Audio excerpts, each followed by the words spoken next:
수고하셨어요. 네. 네.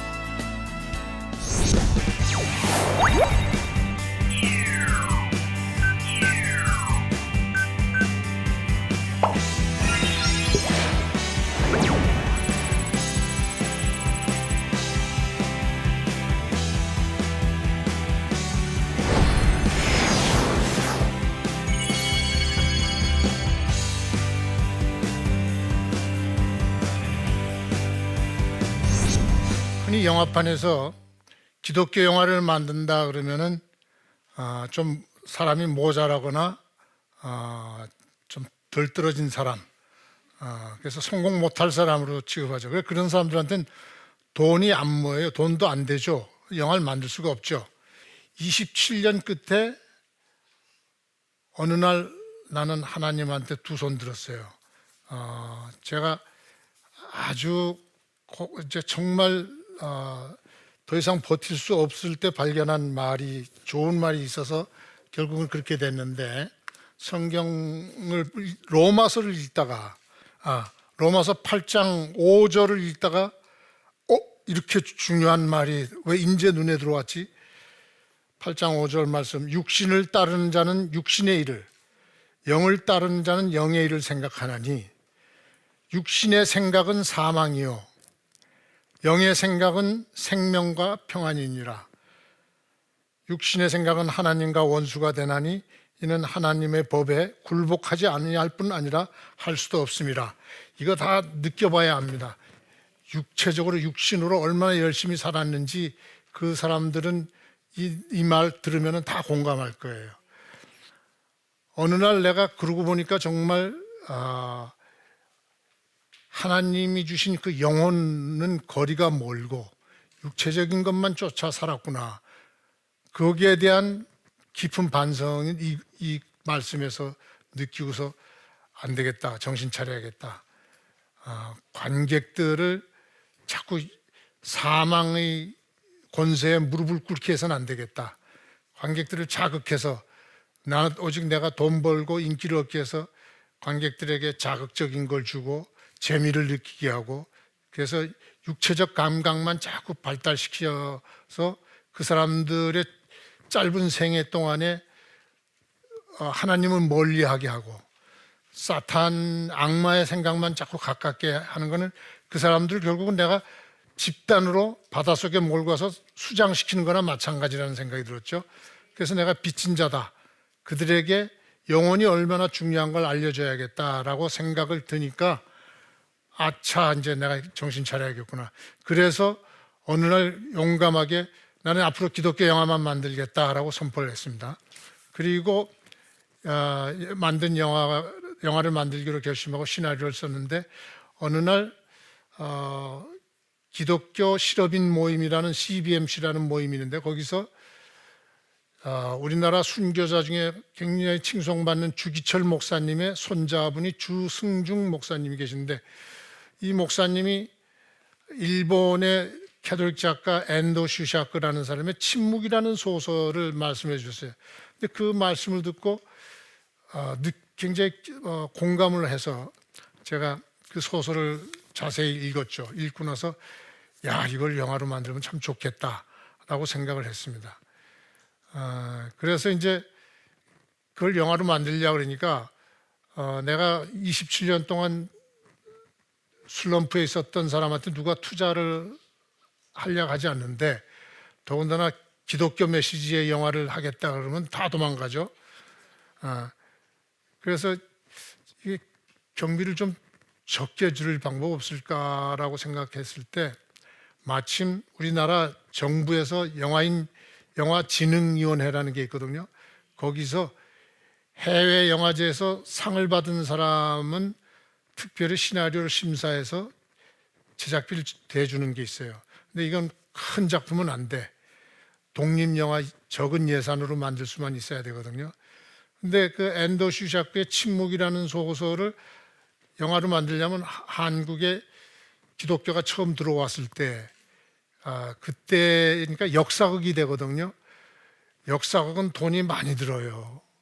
뭐 의상, 소도구, 뭐 전부 시대 배경을 다시 세트로 만들어야 되고, 그 고민에 빠졌죠. 참 만들고 싶은 영화인데 어떻게 하면 이걸 할까. 그러다가 젊은 시나리오 작가가 이걸 현대화 시킵시다. 현대화를 어떻게 시키냐. 아프가니스탄에 선교 여행 갔다가 무슬림 반군한테 납치당해가지고 이제 순교를 하느냐 배교를 하느냐 시험대에 놓인 그 사람들의 이야기와 같은 상황을 만들자는 거예요. 그럼 그 침묵이라는 앤더슈 작가의 침묵은 캐톨릭이 처음 일본에 갔을 때 이 순교냐 배교냐 하는 그 갈림길에 놓인 사람들 이야기인데 거기 악덕 영주가 이 신부님한테 어떻게 배교를 시키냐면 바닷물이 들어왔다 나왔다 밀물 썰물 있잖아요. 밀물 때 바다에다가 기둥을 박고 그 크리스찬들을 거꾸로 매달래요. 물이 점점 들어오면 머리부터 이렇게 해서 결국은 숨이 막혀 죽죠. 그 앞에서 네 종교가 사랑의 종교라는데 이렇게 사람 죽어가는 걸 보는 게 사랑이냐. 그래서 이 신부님이 기도를 막 하는데 하나님이 응답이 없으시니까 신부님 그래서 침묵이라는 소설이 된 거예요. 그때 신부님이 하나님의 응답을 기다리지 못하고 배교를 할 생각을 결심합니다. 배교라는 건 간단해요. 예수님 초상 구리로 만든 예수님 초상이 있는데 그 동판을 발로 밟으면 되는 거거든요. 근데 신앙인들은 그걸 못하는 거예요. 그래서 이 신부님이 결심을 하고 밟으려고 그러는데 그때 예수님 동판에서 어떤 메시지가 오냐면 그래 나를 밟아라. 나는 너희들에게 밟히기 위해서 이 땅에 왔다라고 말씀하신 거고 이제 울면서 그걸 밟죠. 예. 그런데 이런 행위가 인간들에게는 어떻게 되느냐? 교황청에서 이 보고를 받고 이 신부를 파문시켜요. 그럼 신부가 아니에요 이제. 고국에 돌아갈 수도 없고 거기 일본에 남아서 이 신부는 일본 여자하고 결혼하고 아이를 낳고 그리고 그렇게 되면 신부로서의 말하자면 생애는 끝난 거 아닙니까? 그렇지만 이 신부님은 그렇게 아이를 낳고 가정생활을 하면서 계속 자기 신앙을 전도하는 거예요. 그러니까 그게 감동이죠. 저는 왜 감동이냐? 인간이 생각하는 건 겨우 교황청에서 파문시키는 정도밖에 안 돼요. 인간의 시선이라는 건. 근데 하나님의 시선은 그걸 넘어서 이 신부가 보통 사람처럼 그냥 가정생활을 하면서 계속 전도하는 거. 나는 이 넓은 용서와 사랑이 너무 감동받았어요. 그래서 이걸 현대화시켜가지고 아프가니스탄에서 순교냐 배교냐의 갈림길에서 목사님이 그 신부님처럼 배교를 하면서 다 살려서 돌아오는 그런 이야기라고. 그렇지만 그 목사님은 한국에 안 오시고 그 이슬람 땅에 그대로 남아서 계속 선교하는 그 이야기를 영화로 만들었어요. 그렇게 만들었는데 이 이야기를 만들 때 하나님이 어떻게 저를 도우시는가 얘기가 오늘의 주요된 이야기입니다. 우선 저는 이 영화는 크리스찬들하고 만들어야겠다 생각해서 스태프들이고 배우들이고 크리스찬을 선택을 해서 하는데 참 힘들어요. 뜻대로 안 돼. 그러다 보니까 비크리스찬도 꼈어요. 비크리스찬도 껴가지고 촬영을 떠나는데 촬영도 내가 원하던 데는 이슬람 지역을 가려고 그랬거든요. 나는 인도네시아. 그런데 우리 촬영 스태프들이 큰일 난다. 거기 가서 그런 촬영하다가 우리가 납치당해가지고 이 이야기 꼴이 난다. 그래서 캄보디아라는 데를 선택해서 캄보디아 가는데 그러나 영화의 캄보디아는 불교 국가인데 그렇게 할 수 없잖아요. 그래서 새로운 나라를 하나 만들었어요. 이스마일이라는 이슬람 국가의 국기도 만들고 창작한 나라가 생긴 거죠. 거기서 이제 촬영을 하는데 그렇다고 해서 모든 게 쉽게 끝나는 게 아니더라고요. 우선 날씨, 우리가 갔을 때가 적도 지방에 우기, 비 올 때 우기가 되면은 꼼짝 촬영하기가 굉장히 힘들어요. 상상치도 못하는 놀라운 게 장글의 법칙에도 나왔지만 개미가 무서운 개미가 있어요. 개미가 몸에 붙으면은 이건 완전히 이건 아주 생명의 위험이 있어요. 개미가 혹시 여기 이 근처에 물잖아요. 이게 부어가지고 기도를 막혀서 결국은 죽는다는데, 그러니까 그런 숲속의 벌레, 날 더운 평균 45도.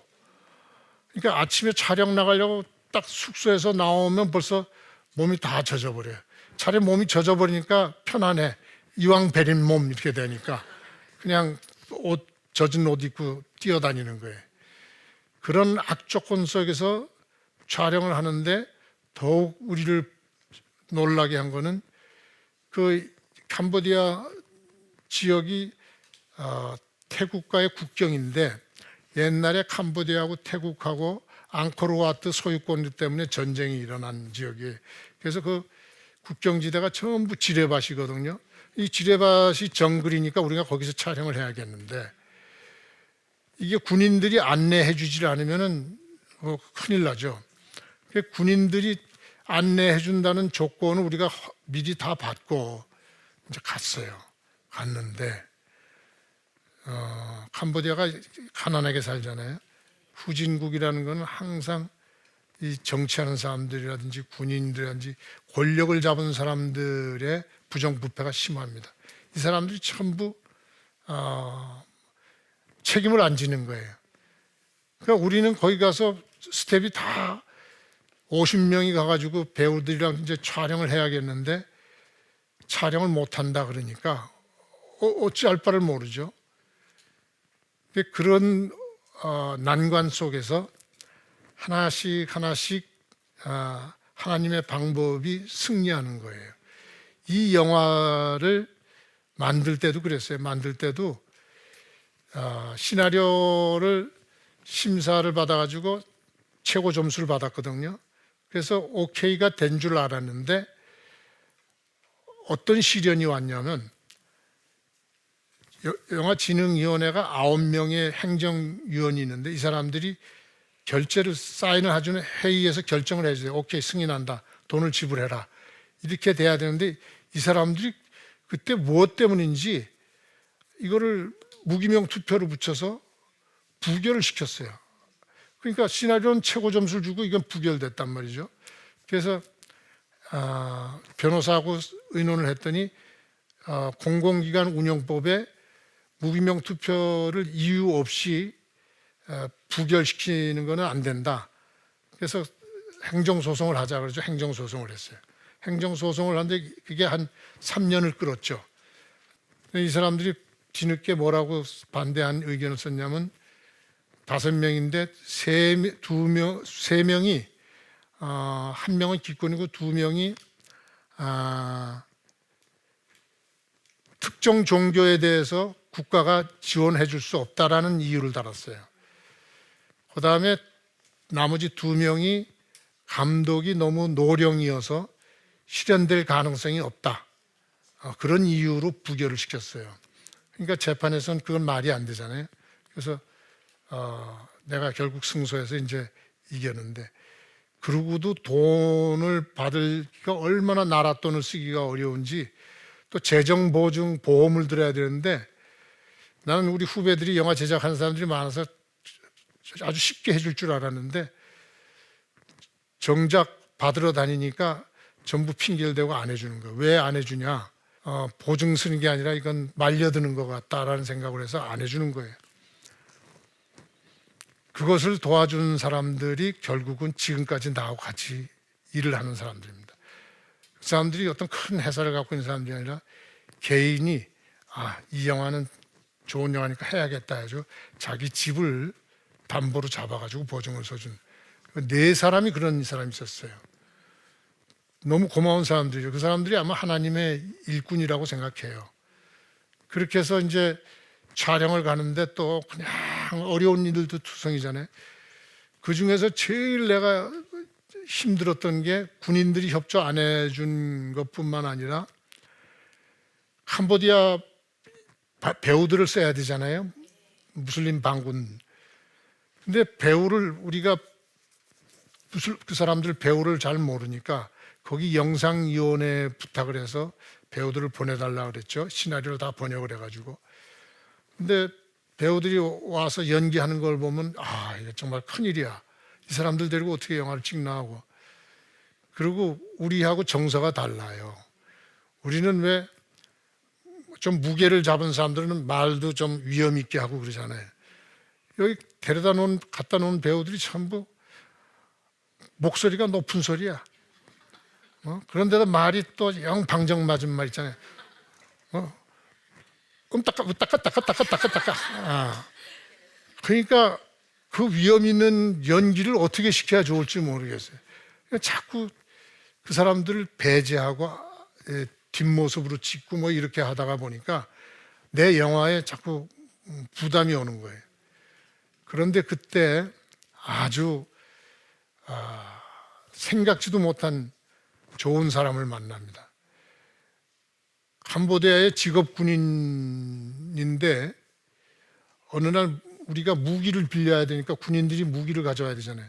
무기를 가져온 병사 중에 도저히 이해가 안 되는 어린애가 군복을 입고 총을 들고 왔어요. 너무 신기해서 군인이냐 그러니까 자기 군인이래요. 나이가 몇 살이니까 13살. 13살인데 직업 군인이에요.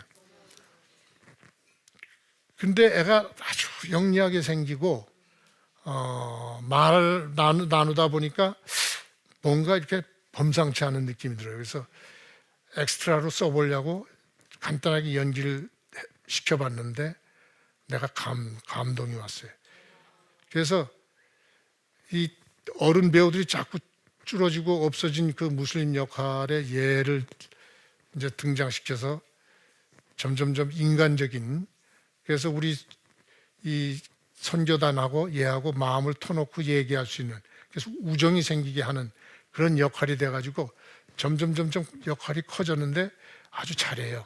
그래서 우리 연기 중에 너 어떻게 하다가 반군이 됐느냐 그럴 때 얘가 하는 대사가 있는데, 아버지 어머니가 다 정부군에게 총살당해서 돌아가셨다. 자기는 할머니하고 여동생하고 산다. 그런 이야기를 하는 장면이 있는데 얘가 배우가 아니니까 그걸 못하겠대. 왜 아버지가 살아계신데 아버지가 죽었다 그러느냐. 그래가지고 그걸 설명을 다 했더니 애가 이해를 하면 또 하더라고요. 이건 가짜다라는 걸 이해하니까 하더라고. 그런데 이번에는 걔 누이 동생이 역할이 필요했어요. 왜냐하면 눈이 안 보이는 누이 동생이 있어서 이 아이를 한국에 데려가서 고쳐주는 그런 에피소드를 만들고 싶은데, 나는 너무 가난한 나라고 보니까 길거리 갈 땐 그렇게 장애인들이 많았는데 영화에 출연시키려고 좀 찾아보라니까 또 안 나타나는 거라. 그래서 한참 절망 상태에 있을 때 하루는 오빠가 맨날 촬영하러 가니까 얘 동생이 하루 따로 왔어요. 만한 아이가 손 붙잡고 왔는데 눈이 왕방울만한데 내가 그 아이 보자마자 쟤를 쓸 수 있으면 좋겠다. 그래서 통역 한 대 시켜서 눈 깜빡거리지 않고 한 군데만 보게 하라고 말이에요. 그랬더니 그 말 듣자마자 걔가 보고 있더라고. 그래서 손을 가져가서 눈에 가져갔는데 깜빡거리지 않아요. 그래서 얘한테 잘 설명을 해가지고 그 역할을 시켰는데 너무 잘했어요. 그래서 우리 스태프들이, 예술을 안 믿던 스태프들이 그 난 조건에서 영화가 50일 만에 촬영이 다 끝나니까 기도를 하는데, 우리는 맨날 크리스찬만 기도를 했는데 그 마지막 날은 전부 돌아가면서 기도하는데 이 비크리스찬들이 다 기도하는 거예요. 하나님한테 너무 고맙다 이거죠. 우리가 촬영 끝나자 본격적인 비가 쏟아지는데 막 시내에서 우리가 그날 마지막 쫑 파티를 하려고 하는데 아침에부터 비가 와가지고 오후가 되니까 시내가 전부 물에 잠겼어. 우리가 여기까지 빠져서 걸어가는 거예요. 그러니까 그런 생각이 들어요. 하나님은 얼마나 참으셨을까, 이 비 때문에. 그러다 우리 끝난 거 아시고 이렇게 해주는데 와서 다 안심하고 있었는데, 여러분들, 우리 저보다 나이 1살 아래고 내 고등학교 후배인데 우리 영화에서 굉장히 중요한 역할을 했던 박용식이라는 탤런트가 있습니다. 전두환 대통령 닮았다 그래서 한때 핍박받았고 그랬죠. 그 박용식 씨가 거기에서 풍토병 때문에, 바이러스 때문에 감염돼서 한국에 와가지고 열흘 동안 병원 고생하다가 결국은 타계했어요. 우리가 결국 순교자를 한 사람 만들었죠.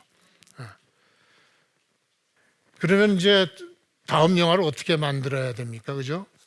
이제 끝난 거라고 생각했는데 인간으로서는 상상치도 못한 방법으로 또 다음 작품을 준비시키시는데, 또 하나의 소명이죠. 저한테는 예수님의 십자가를 우리 모두에게 알려주고 그 우리의 영혼이 얼마나 중요한 것이 영혼인지 그걸 관객들에게 알리는 그런 영화를 만드는 것이 제 소명이라고 생각합니다. 제 십자가이고. 오늘도 여러분들과 함께해서 너무 좋았습니다. 제가 다 털어놓으니까 또 의욕도 생기고 여러분들하고의 약속도 제가 책임감을 느끼고 영화 잘 만들겠습니다. 감사합니다.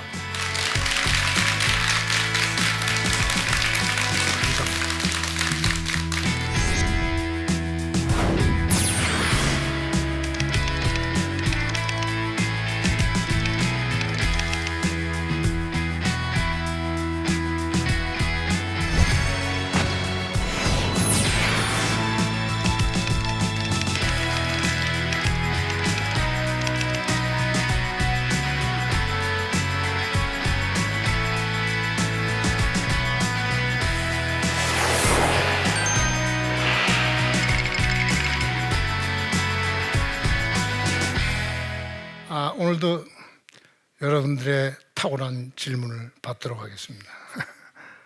질문 있으세요? 네. 네. 말씀 잘 들었습니다. 네. 함께 일하시는 분들한테 예수님의 말씀을 전하는 감독님만의 방법이 있을까요? 제가 말로 하면 다 달아나 버려서 안 돼요. 내가 행동으로 영화를 만드는 동안에 그 사람들 일하는 동안의 모습을 보고 그 사람들이 저 사람 진짜 하나님을 섬기는구나, 그걸 느껴야지 조용히 뒤에서 따라오죠. 사람들이 항상 감동을 받는 거는 그 사람 말에 감동 받는 게 아니라 그 사람의 행동에 대해서. 어린애들도 부모의 뒤에서 배운다 그러거든요. 부모의 말로 자라지 않고. 그런 것처럼 저도 영화 만들 때 말 없이 내 행동으로서 우리 스태프들도 거기서 하나님을 발견하고 예수 그리스도의 십자가를 발견하길 바라죠. 예수를 믿는다, 크리스찬이 된다라는 것은 이미 우리의 생애가 순교의 역사로 들어갔다고 생각해요. 왜냐하면 내 마음대로 살아왔던 것을 다 버리고 죽이는 거거든요. 그래서 예수님을 영접하여서 예수님의 삶을 닮으려고 애써가는 과정이 우리의 인생이고, 그것은 바로 이미 순교로 시작한 새 생명의 부활이죠. 그렇죠? 네. 그래서 저는 그것을 우리의 소명이라고 생각합니다. 여러분께서도 그런 예수님을 닮으려는 그런 제자죠, 제자. 네, 예수님의 제자가 되는 그런 생애가 펼쳐지기를 소망합니다. 감사합니다.